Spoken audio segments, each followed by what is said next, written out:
A lot of tradespeople are incredible on the tools, but when it comes to the admin stuff, it doesn't interest them.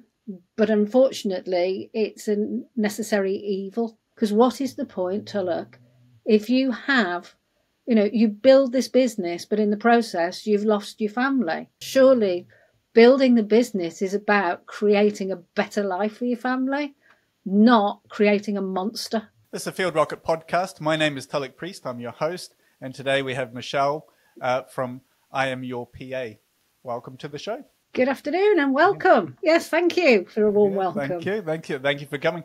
Could you tell us a little bit about your background and what you do? Yeah, you might be quite surprised to hear that I actually started life as a nurse. So I worked in nursing for many years, then moved into medical sales, ended up joining my now ex-husband in the steel industry.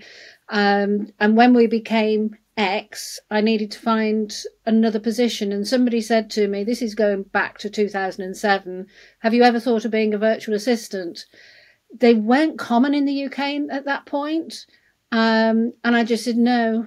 What do they do then?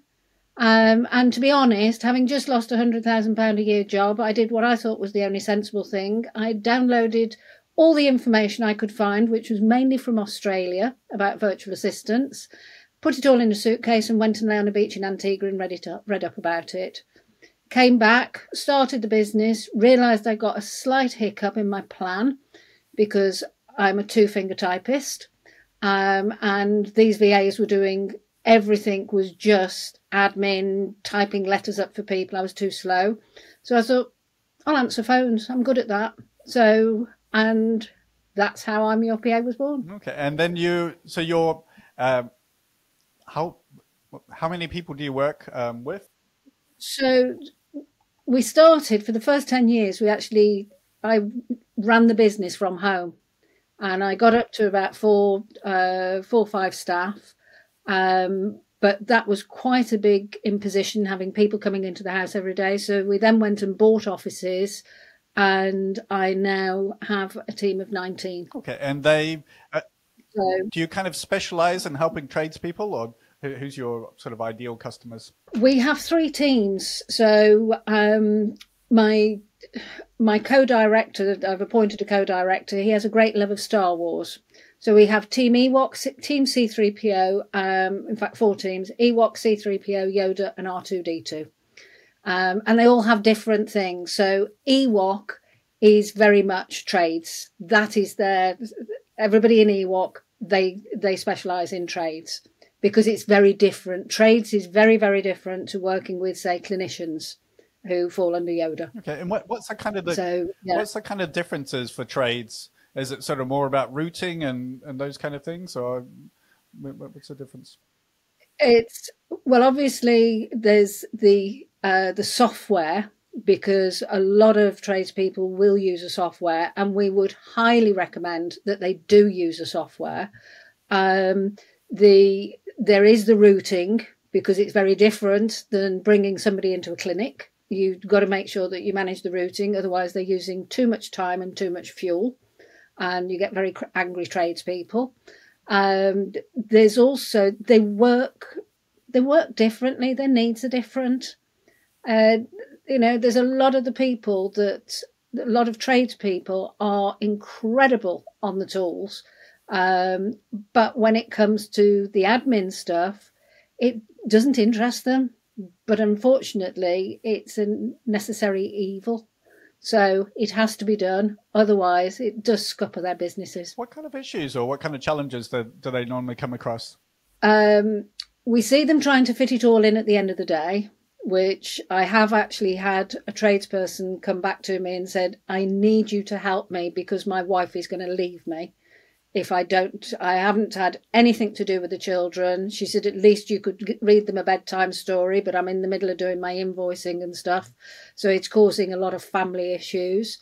We see them losing business because they don't have time to follow up on the quotes that they've gone out and sat for hours putting together, but don't realise they need to follow up. Sometimes it can be up to 5 or 6 times.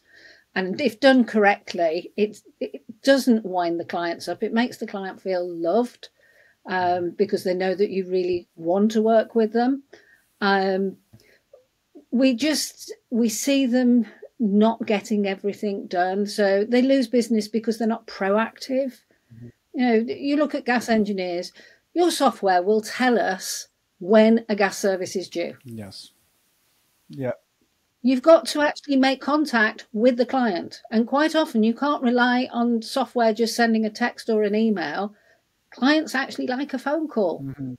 But where do you fit that in when you're not finishing till 7 o'clock at night? You've now got to follow up on the messages that have been left during the day. You've got to write your quotes up. You've got to do your invoicing, and you've got to help bath the kids and put them to bed. They don't get followed up. I think there's kind of a couple of parts to it as well. Like if it's something that you don't love doing, you know, naturally you have like a bit more of a hesitation about it. So, but if you can find somebody who actually loves doing it, you wouldn't quite have that hesitation. And when they actually do it, if they really love it, the quality of the work is, be so much quicker and also better, which is kind of natural, I guess. Yeah, it is. It's very much the case that I find gas engineers, when you put them in a face-to-face setting, which they're in every day, especially if they're doing domestic, they're with people every day, and they're brilliant. They've got a majority have got charm. You know, they'll have a joke with their clients, and they're great. But give them the phone to try and do the same thing over the phone, and it just becomes an alien object. It's like, I don't want to do it. So what was the book? Eat the Frog. Yeah. They will put it off. Yeah, they just put it off, and it's sad because you see them, especially the younger gas engineers that are fitting boilers left, right, and centre. That is their business for as they get older, when they're not in a position to fit boilers. You know, as they get older, they don't want to be doing as much heavy work. But if they followed up on every one of those boilers, and they've got annual services, now that's brilliant. Yeah. They go out and they fix boilers and fires and things. If you keep that in a software system, because you've helped that person, that's your service for next year. This is the database that you're building. We've even seen them come in with a card system. You know, they've still got people written down on cards to try and follow them up. I'm sorry, we've gone past that. We're in a different century. You know, we really do need to be using the software systems. Yeah, I have seen people using Excel before, but using a software that's designed for it is, just makes life so much easier. It is life changing, and I mean, I've still got the odd one and it's like, oh, please, can we just get you converted across? And I did a calculation the other day. And it's probably costing them about £500 a month more than anybody else, because everything is manual. And you look at the systems, like gas engineer software, they only need us for top ups because the system does so much of it. Everything is easy, but there's still a few that we need to convert between us. Yeah. So they're kind of losing money from lost jobs, and then is it time? And, but where else do they kind of lose the money? Yeah. Well, that particular one is because a lot of the systems now, you can literally get the system to confirm a job, because it will text out or it will email out to confirm the job. This one particular guy, we have to phone every single one of his clients to confirm. Okay. We don't need to do that. We have people that say you'll have to phone everybody to check it was okay and to ask them to leave us a review. Well, at least they're saying, we need to leave a review. But what if you actually input that information, the email and the text number, into the system? It can do it for you. You don't need to be paying for my team to be phoning out, because that can be done for you. So there's so many clever things now that, and these systems, you know, like gas engineer software, they're coming on so fast and there's new bits being added constantly that they don't need a human being as much as they did. It still does need some human contact, but we can cut the bills right down by using software. So that's where it's costing them. So if you met like say a sole trader, somebody working by himself, he's working, he or she is working sort of evenings, weekends, you know, exactly what you were saying earlier, you know, doing, you know, all the stuff during the evenings. What kind of options have they have? They can, and we have had those that have grown to the point where we've recommended they now go and find somebody, and we'll even help train them to work with them. But if you think, I mean, we've just minimum wage is now going up to £11.44. You've got national insurance, I think 13.8% on top of that, and then there's the pension on top of that. They can work 40 hours a week, and that's probably as much as you're going to get them, but half an hour of that obviously is going to be their break time because you've got to give them a break. That's the law. You still need to give them on 40 hours a week, 28 days holiday, paid, because that's the law. And then there's going to be time where they're off sick or, you know, something's happened with the little one and they can't come into work. There's dependence leave. It's if they have to go off on maternity or paternity, then you've got that to think about. So there's only so much that they can do. And do you actually need somebody for that amount of time? Because there's very few sole traders do need that amount of time. So then they'll say, well, I'll go for somebody part-time. Okay, that's great as long as your customers are kind enough to be in during the hours that that person's working. You know, if your customers happen to work mornings and your member of staff works mornings, then they're not going to be able to contact each other. So you're still going to have a problem. There's still going to be stuff that needs to be done outside of those hours. So with us, they get somebody 8 a.m. till 6 p.m, Monday to Friday, 9 till 1 on a Saturday. They only pay for the time that we work for them.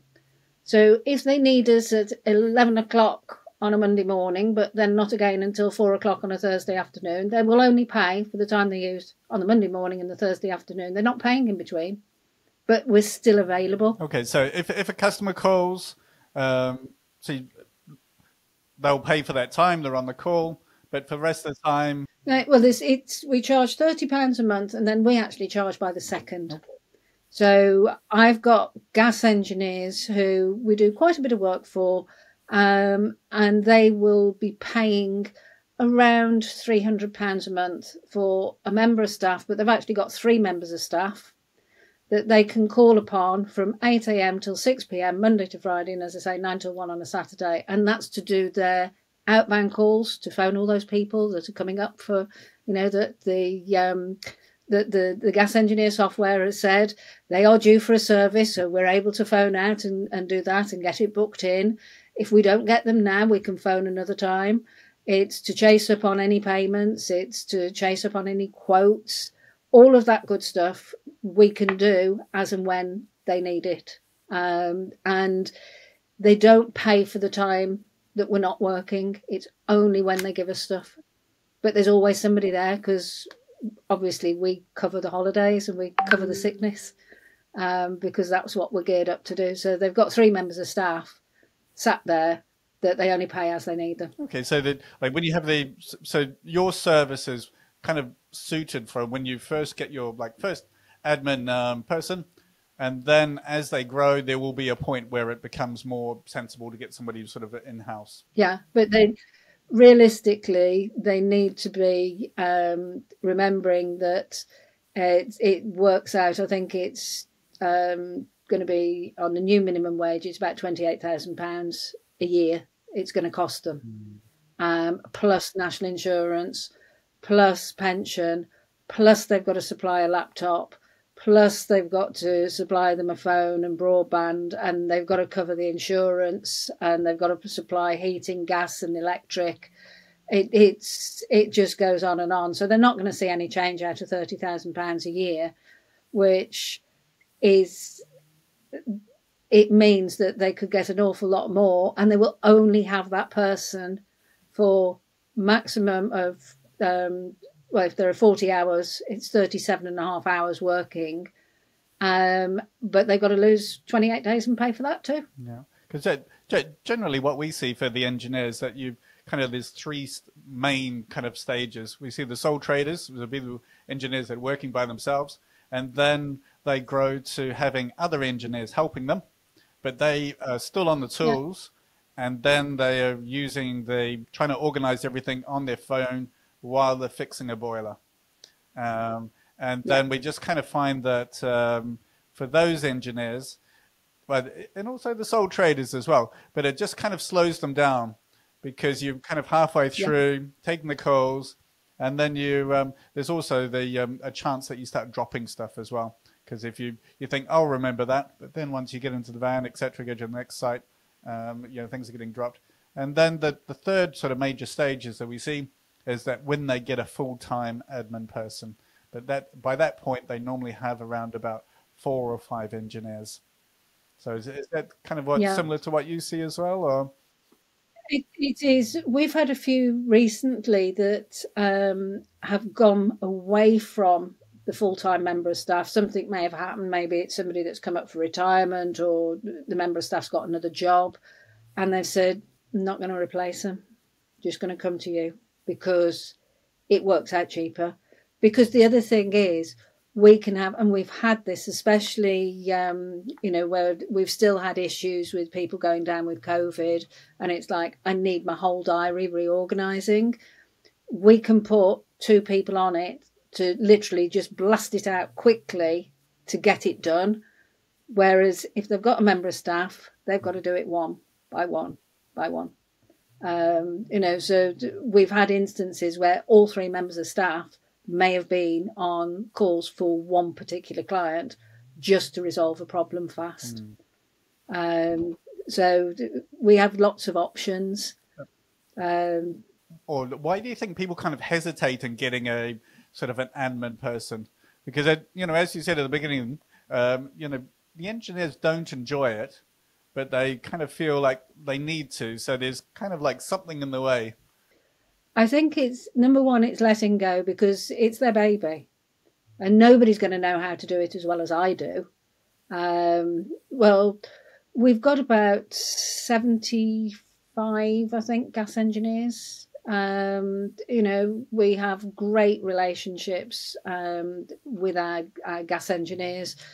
One of our staff actually came to us from a gas engineer company who was stopping having a member of staff.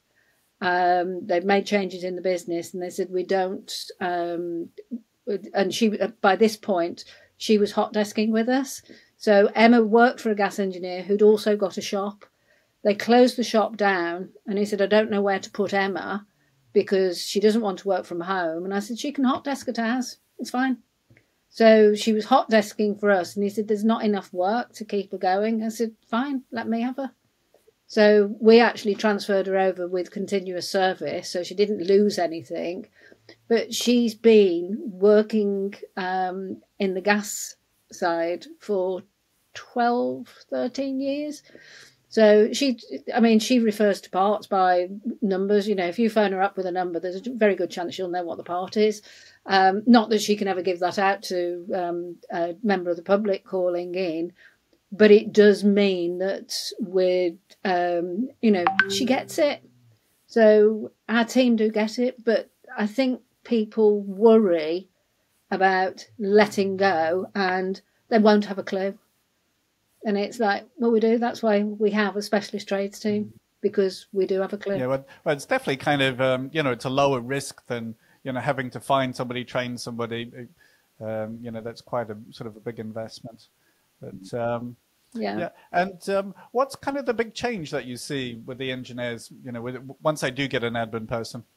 I had a lovely, lovely testimonial come through from one guy, and he just sent in a quick WhatsApp, and he said, oh my God, I have just had my first holiday in 15 years.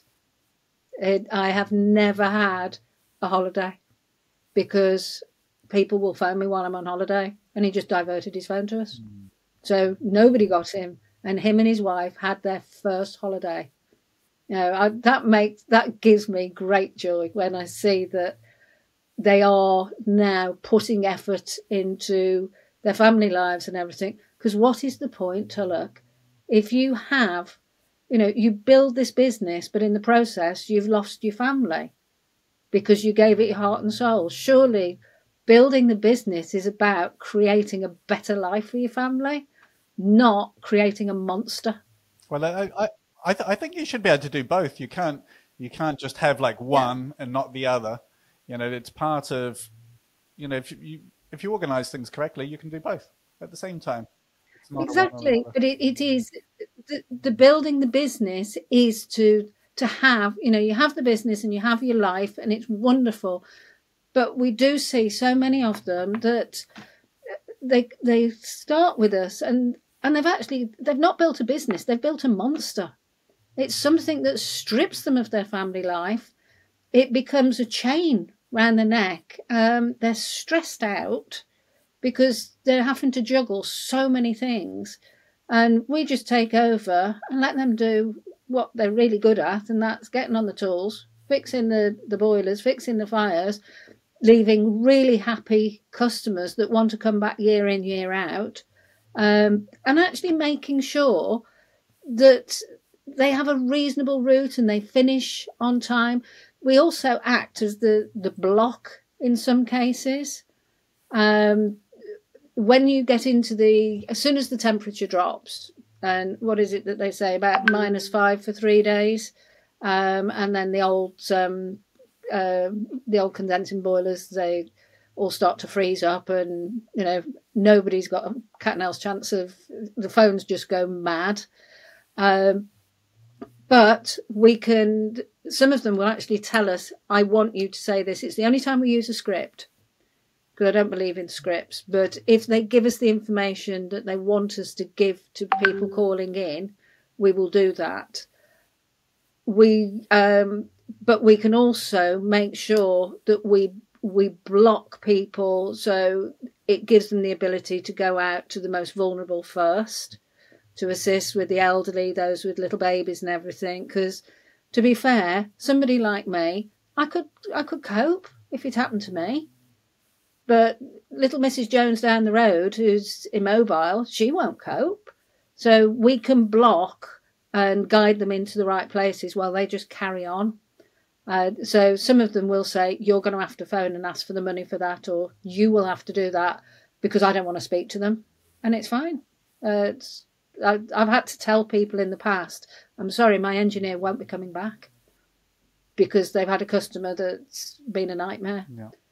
But they find it difficult to have that conversation. I don't, because I'm not emotionally involved. Yeah, you're kind of a third party, so it's a lot easier as well. So, and what about from a financial point of view? So they're saving a lot of the time. You've got the financial kind of part as well, and do you?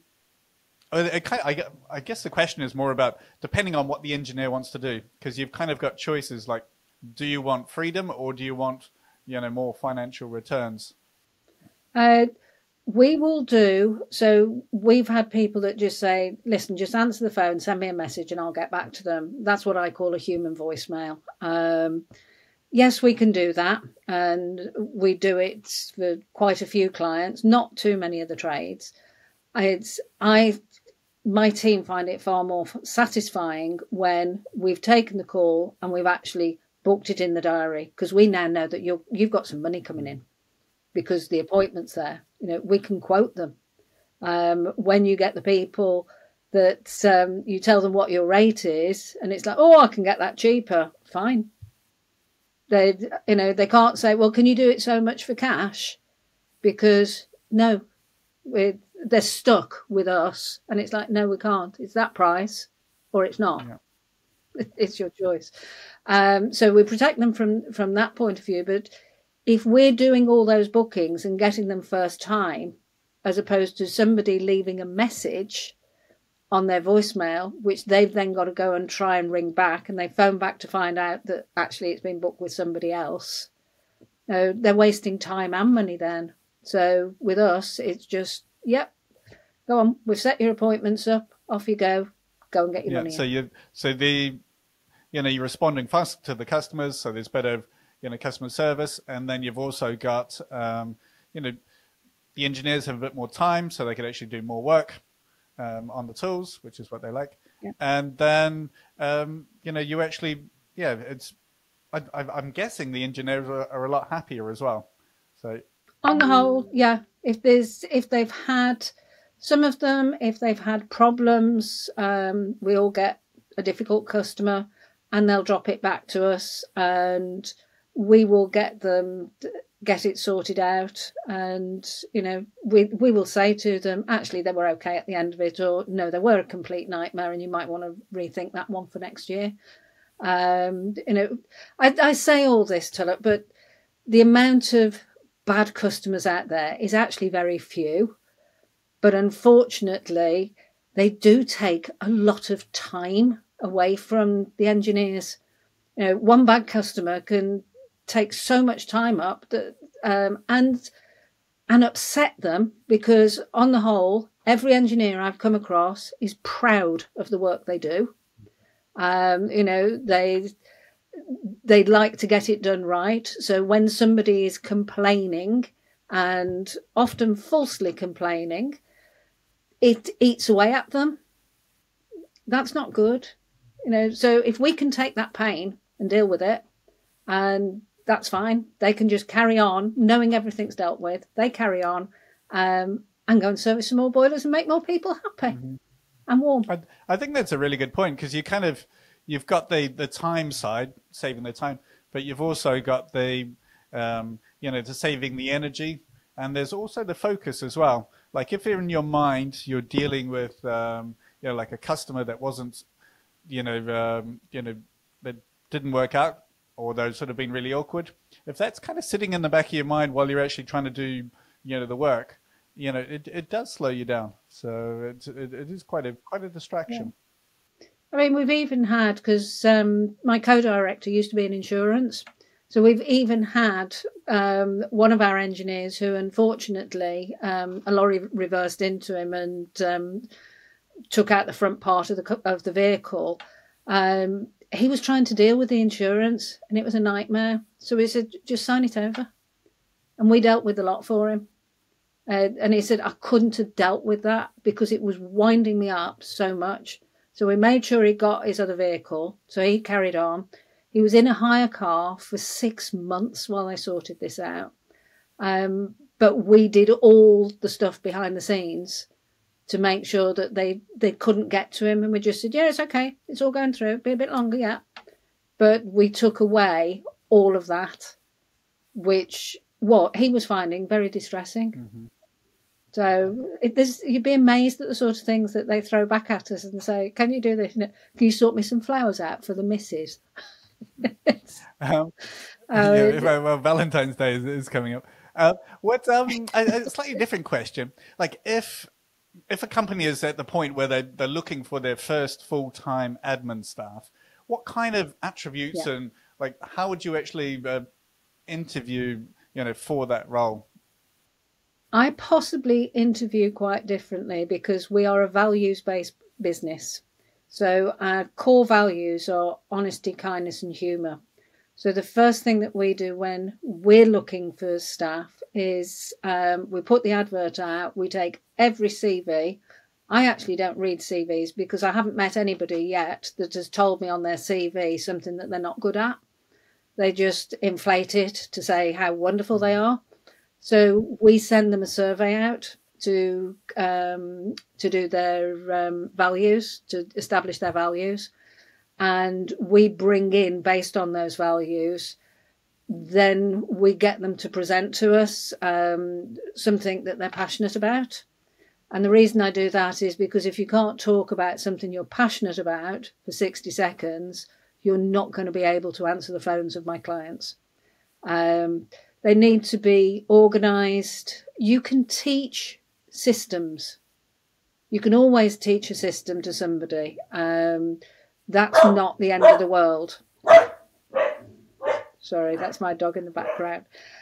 That's not the end of the world. What you can't teach is honesty, kindness, humour. You can't do any of that, because you need to know that they're going to be able to deal with your clients with compassion, and empathy. And if they can't do that, pointless. It's quite difficult to kind of test or to, those core values. Because I did slightly off topic, but I did hear one company that was testing for empathy, and they would have the other interviewees, sort of a group of them, and they would be, the one person would be telling like something, not very pleasant happened in their life, and then they would watch the other candidates to see what their reactions were. If they were kind of sort of aghast or something like that, then you would have your empathy.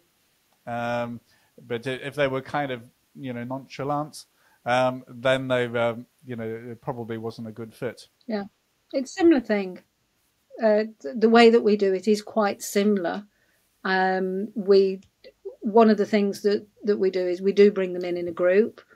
And if, for example, you were to bring a photograph of your dog and say, this is my dog, I rescued my dog, and, give us a talk about your dog. And then somebody says, why didn't you rescue a cat? That's a non-team player, because they're trying to throw you under the bus. So that one's just been removed now because you're a non-team player. Okay, yeah. You're trying to knock others down to make yourself look good.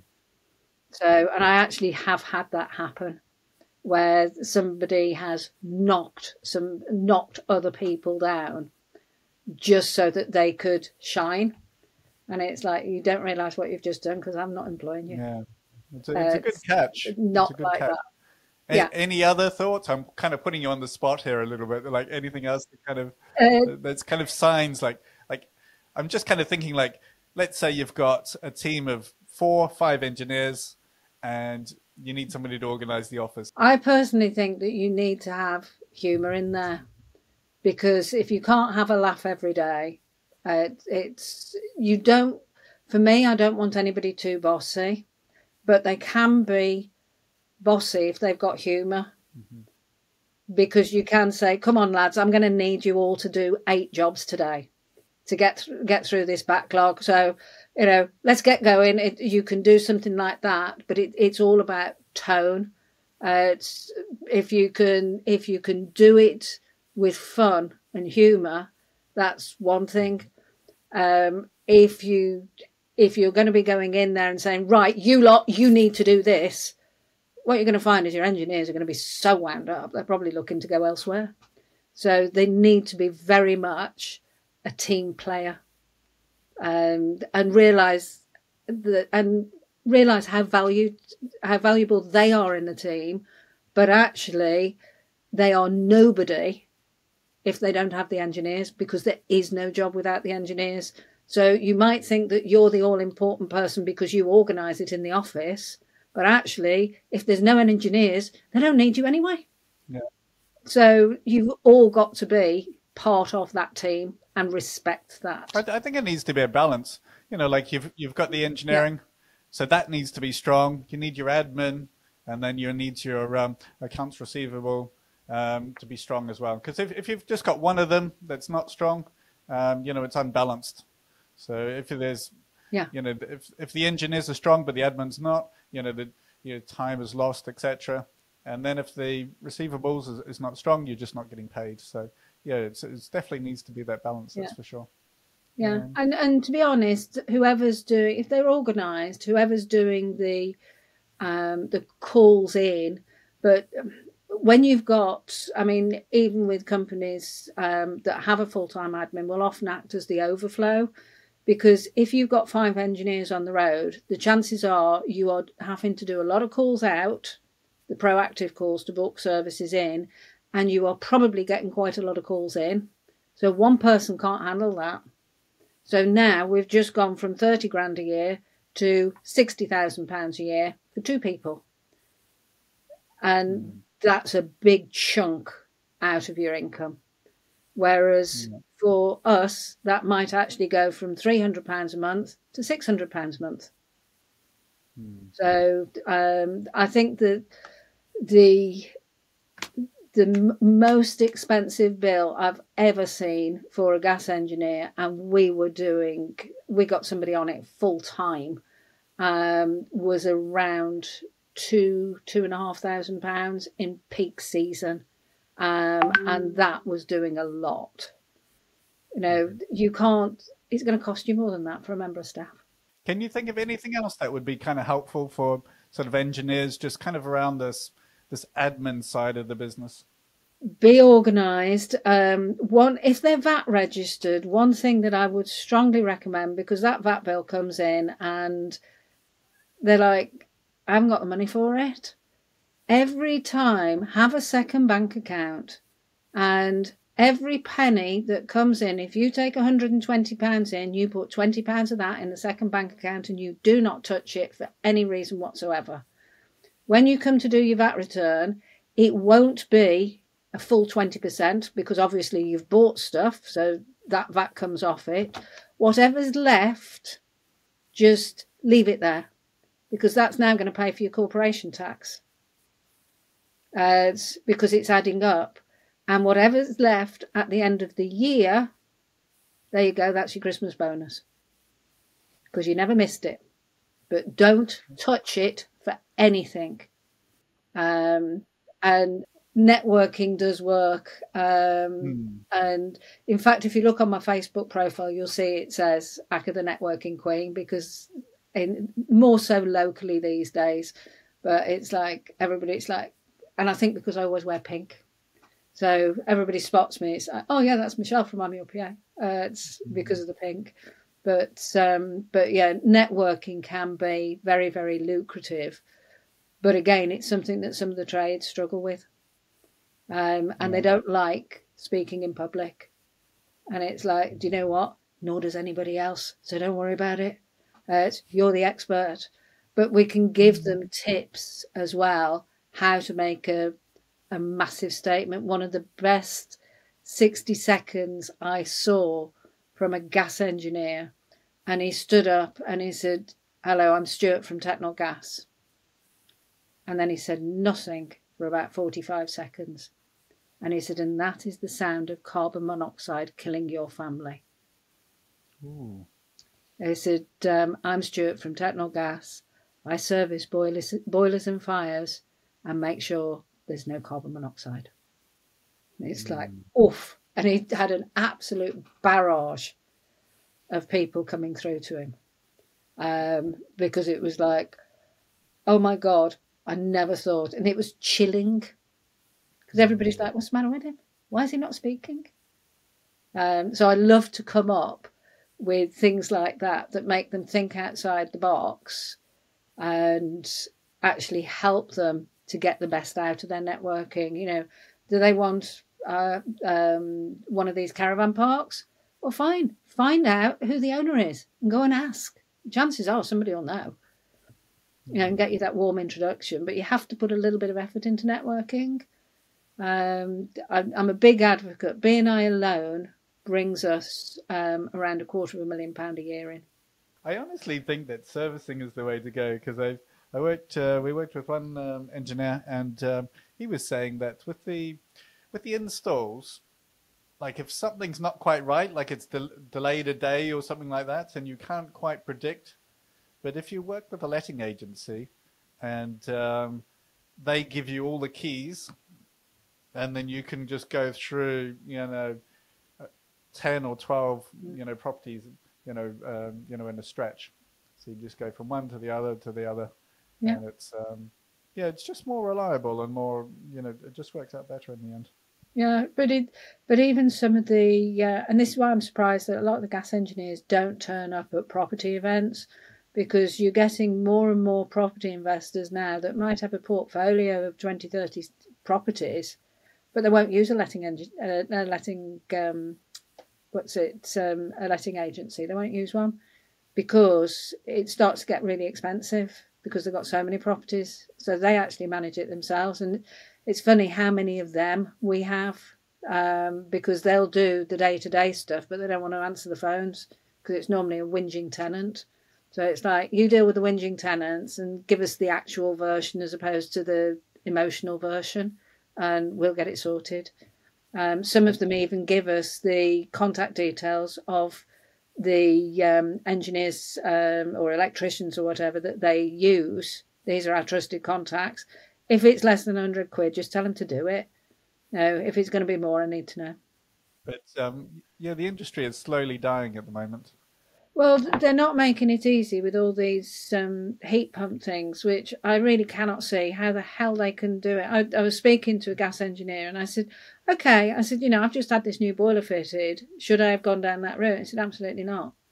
Do not touch it with a barge pole. Fight it every step of the way, because by the time you've looked at the things that you've got to do, he said, in your house, I can tell you now, your floorboards have got to come up.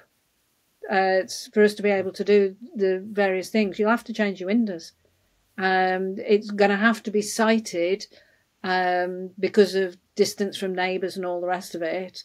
It's where you're going to site it. He said, and I think you might have a problem.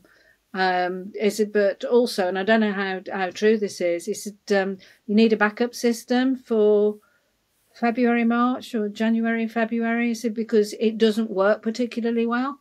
He said, and it's got to be on all the time because it's a lukewarm thing. He said, you come in and you blast the heating up to warm the house up. He said, you can't do that. He said, your radiators have got to be much bigger radiators. And I'm like, I'm 60. I ain't having that done. Well, that's perfect. It's probably a good place to end as well. So yeah, thank you very much for that, Michele. And it's Michele from Im Your P.A. And yeah, I really appreciate you coming on, and that was very helpful. Thank you. Thank you. And thank you for gas engineer software, because, it's every gas engineer needs software. So thank you.